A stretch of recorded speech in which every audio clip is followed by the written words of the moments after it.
The Italian philosopher and polymath Vilfredo Pareto and his elite circulation theory goes a long way to explaining the bizarre, confusing, and even terrifying behavior of modern Western elites. Fundamentally, Pareto identified two types of ruling elites, the fox and the lion. The fox maximally deploys cunning, manipulation, financial trickery, and weaponized novelty to enrich themself. The lion, in contrast, represents the old gods, physical force, tradition, the nation, religion, and legacy. A healthy and well-functioning ruling class will contain a balanced mix of both. A sick and decaying elite, in contrast, will be dominated by a single type. In the case of an elite ruling class that is dominated by the lion, expect zealous, ill-advised warfare and a constant dose of violence, coercion, and fear. With an elite dominated by the foxes, expect confusion, financialization schemes, engineered social and financial crises, and entropic decay. From amidst the fog of this entropic decay, it is possible to extract and concentrate the vast amounts of wealth contained within their decaying kingdoms. The post-national ruling elites of the West, I would propose, are unbalanced in favor of the foxes, and thus nothing much these days seems to make much sense. Here, I'll start with a hypothetical, albeit extreme scenario, one that, to the astute observer, unfortunately, may seem to be more and more plausible with every passing day. After extracting and concentrating the vast wealth accumulated in Western economies, the Western ruling classes and the international oligarchy that they serve may then jump into their proverbial helicopters to be spirited away to well-guarded bunkers prior to the masses, after being subjected to sophisticated divide-and-conquer strategies, desperately tear one another apart, seeing in one another, incorrectly, the source of their destitution and suffering. After a period of chaos, lawlessness, and unrest, perhaps the foxes may even return to their decimated kingdoms, and their populations, now broken by fear, disorder, and chaos, would even welcome them back with open arms. Desperate to restore order in the aftermath of the crisis, the masses willfully will demand a restoration to order, an opportunity for more control, thereby ushering in a totalitarian future, one enabled and made all the more real by modern surveillance technology and AI.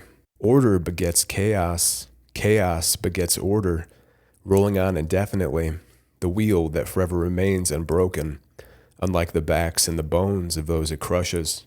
But why is this terrifying scenario suddenly more plausible? In this video, we explore Pareto's concept of the fox and the lion, and why our societies suddenly seem to make no sense.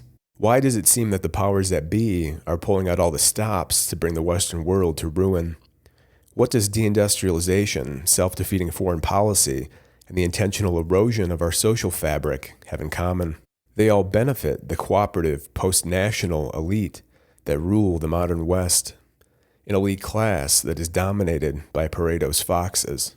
After centuries of wealth accumulation via shameful and regretful methods such as colonialization and slavery, the game, it seems, may be coming to an end. Technology, AI, and robotics will replace us, and the fragile, temperamental utility that we have provided with our blood, sweat, and labor.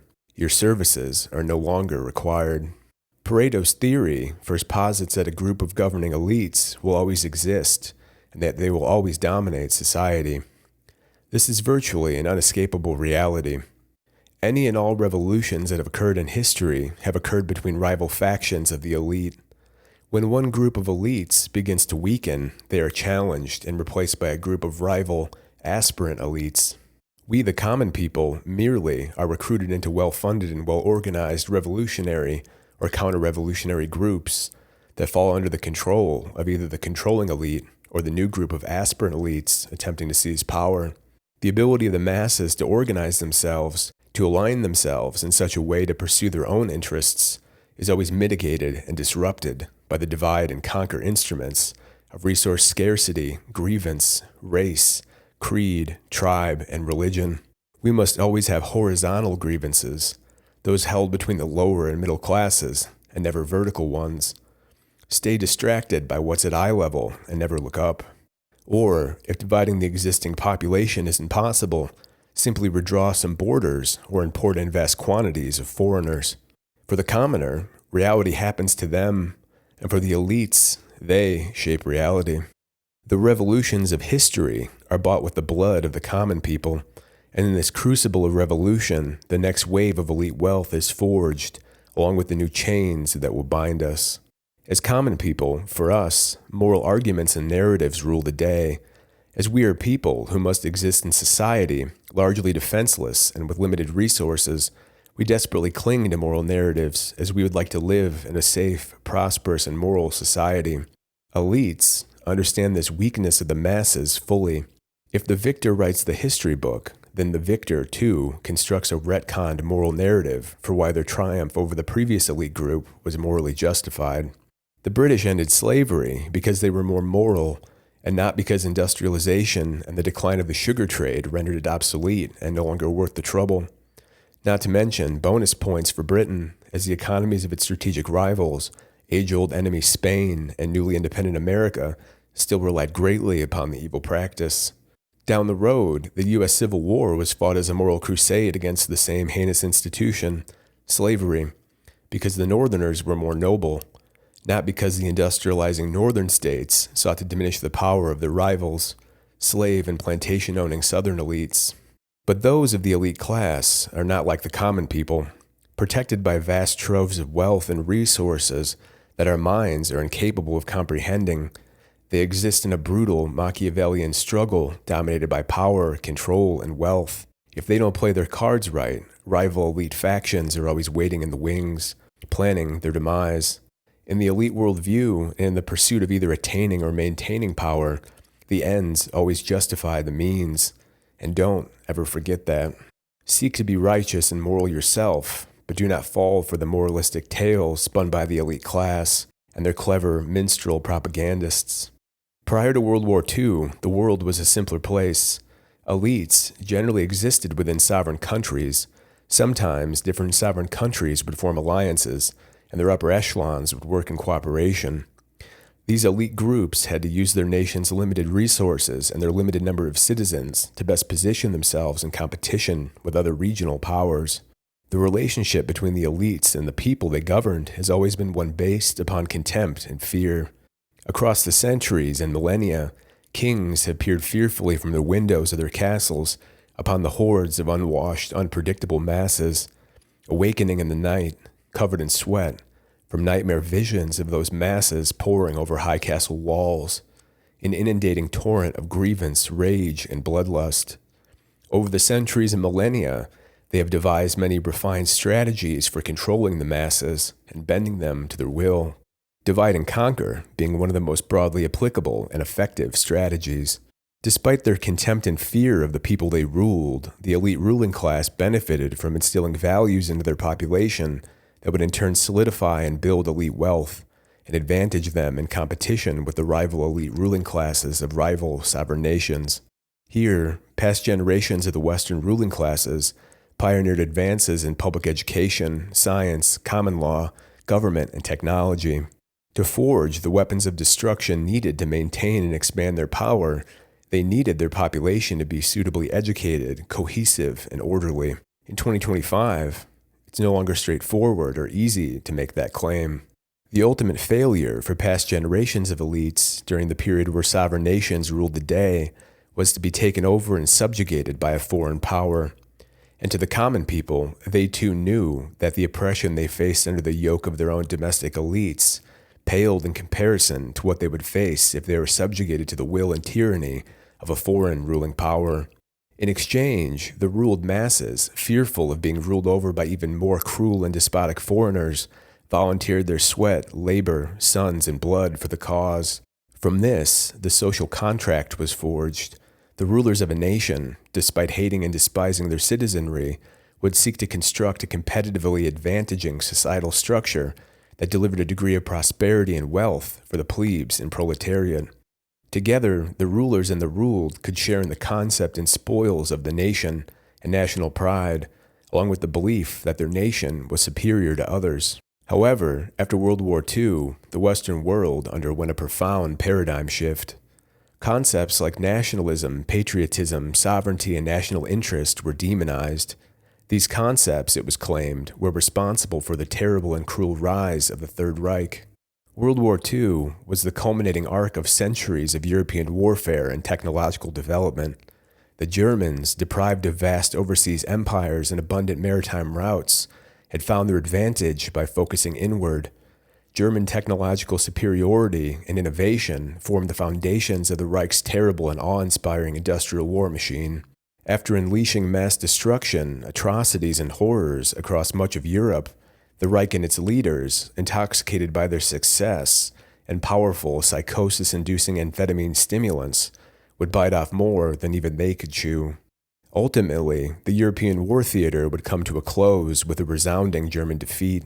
America, the world's dominant manufacturing power at the time, a position it no longer holds, would flood the European theater with tanks, trucks, weapons, and armaments, and the blood of 27 million Soviet soldiers and citizens would inundate the German war machine and flush it down the drain of history.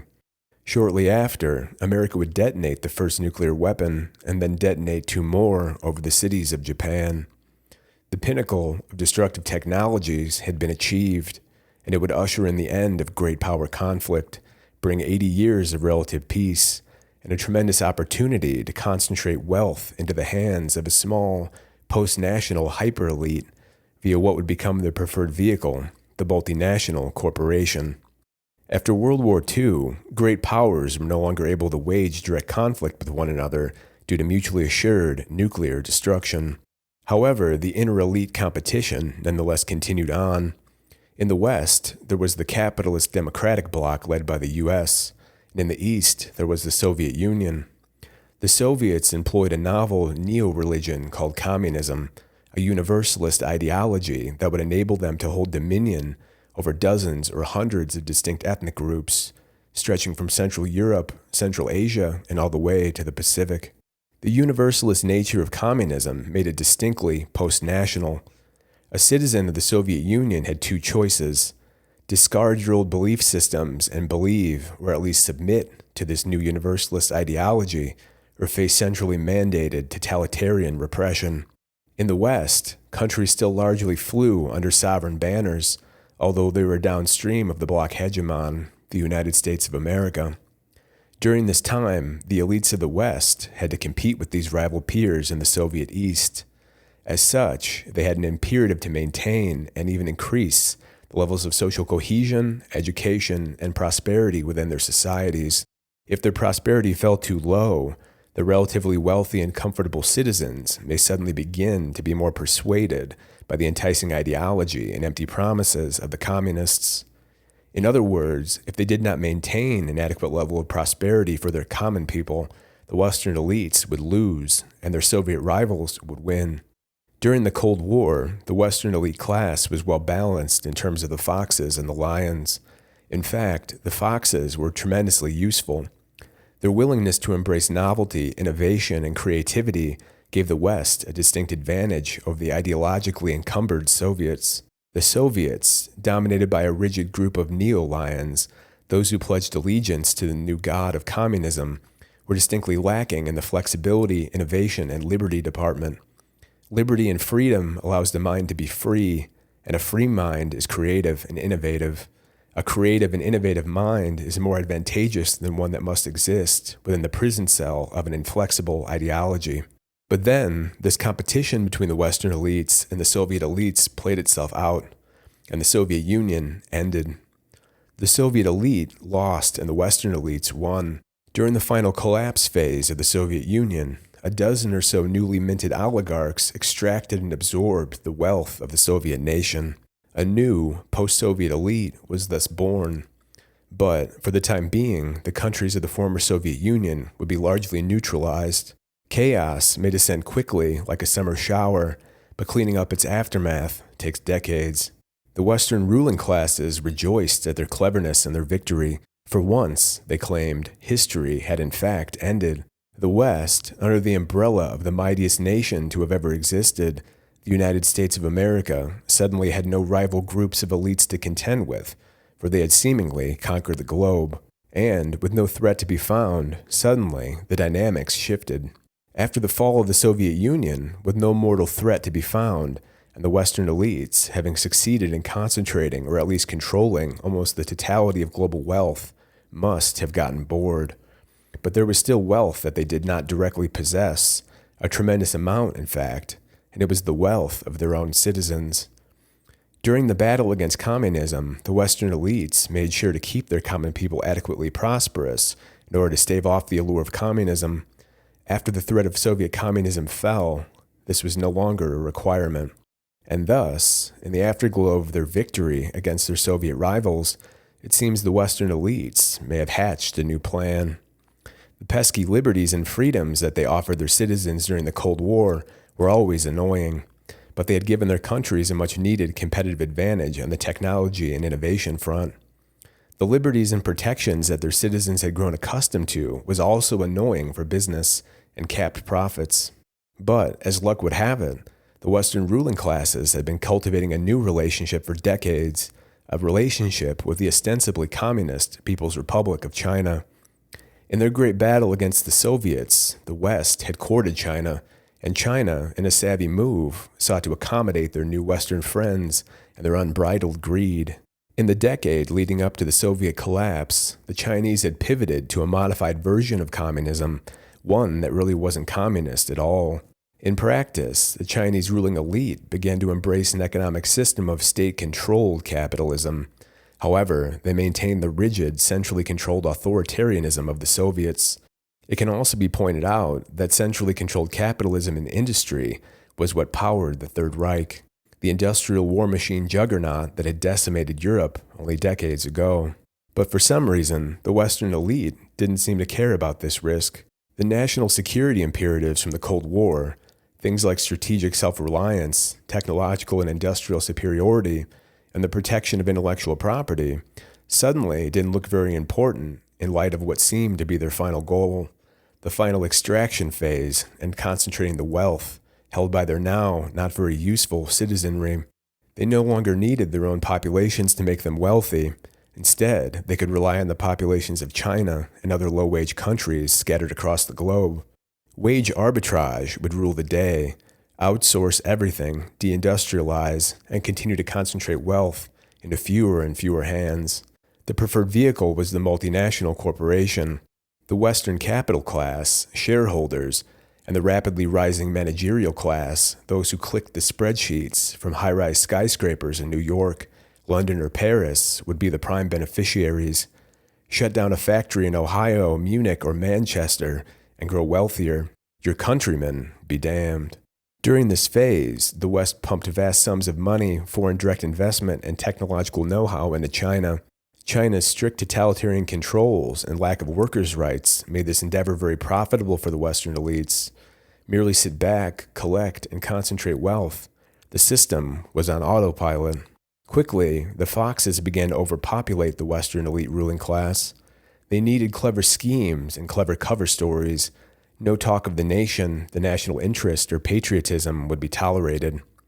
They cast out what remained of the lions, the protectors of tradition, pride, and legacy, and replaced them with a new class of post-national elites. These post-national elites didn't concern themselves with their country or their people. Their true countrymen were their fellow post-national elites. From behind closed doors in Geneva, London, or Washington, their true homeland had transcended mere borders. But it would not be enough for just themselves to transcend borders. They would seek to dissolve the borders of their own native homelands, as above, so below. First, there was wage arbitrage abroad, outsource everything to China as a sacrifice on the altar of carbon dioxide and climate change. Then, fled Western countries with desperate foreign labor to bring wage arbitrage home as well. Globalism would be a rising tide to lift all boats, they said, but we were fools to believe them. In other videos, I have covered in depth the various extraction mechanisms employed by the Western elites over the past decades, things such as the global tax avoidance network, the means by which billions in dollars and euros are funneled out of Europe, wasteful foreign wars, money printing, bizarre crises, deindustrialization, the remittance system, and unrestrained immigration, to name but a few. So, we will fast forward to present day. Today, the West has been gutted, deindustrialized and demoralized by the euphemistically named program called managed decline. but in reality, it would be best described as supervised extraction. The clever foxes, it seems, may have won. In roughly one generation since the fall of the Soviet Union, the West has declined so much, while elite wealth has spiraled into the stratosphere. It's hard not to see the motive. China now dominates global manufacturing and industry. Despite this, Western leaders seem hell-bent on war and the extractive opportunities and chaos it provides. To the commoner, chaos is something to be feared. To the ruling class, it is the essence of opportunity. They either forgot the lessons of World War II, or they simply don't care. The Allies won World War II because of American industrial might and Soviet blood. Today, we have neither. China holds all the cards. Its vast population and its even vaster industrial machine has eclipsed the West. Even if there were to be a war, the demoralized and deindustrialized West would struggle against the hostile super-alliance of China, Russia, and Iran that Western leaders have so carefully constructed and nurtured. Further, they have gone out of their way to engineer social division and tensions within their own populace, the old divide and conquer strategy reborn from those same descendants of past generations of the old European ruling class. Then they deployed it abroad. Now they are deploying it at home. Western tolerance was enabled by our prosperity and wealth. Without those things, we run the risk of no longer being so tolerant. Chaos, instability, and resource scarcity begets tribalism and sectarianism. Just ask Africa. Open border policies have welcomed in millions of migrants, but we don't have the jobs to employ them. We don't have enough young people, they say, but many of the young people are unemployed, can't afford houses, and certainly can't afford a family of their own. Own nothing, be happy. But those who own nothing also have nothing to lose, a key ingredient in fomenting social destabilization. And after cramming in millions of cheap foreign laborers to compete with their domestic populations, and with technology, AI, and robotics on the horizon, we may even be entering into an era of post-labor scarcity, one in which labor costs go to zero and opportunities to make money at all become minuscule. A future in which the last tradable commodity that the common people possess is compliance and a willingness to submit to subjugation. But what they do need is another crisis to complete the task outlined in our hypothetical scenario. Before their proverbial helicopters can lift off with their metaphorical bags of gold, first we must succumb to the trap that has been seemingly laid for us. Don't fall for the tricks and traps laid by the fox, for Pareto teaches us another thing. They are not just foxes, they are also paper tigers. Anyway, if you made it this far, thank you for watching. If you enjoyed the video, please consider liking the video, subscribing to the channel, or leaving me a comment. And if you're new to the channel, check out some of my other videos where I do deep dives on economic data. Thanks again, and have a nice day or night.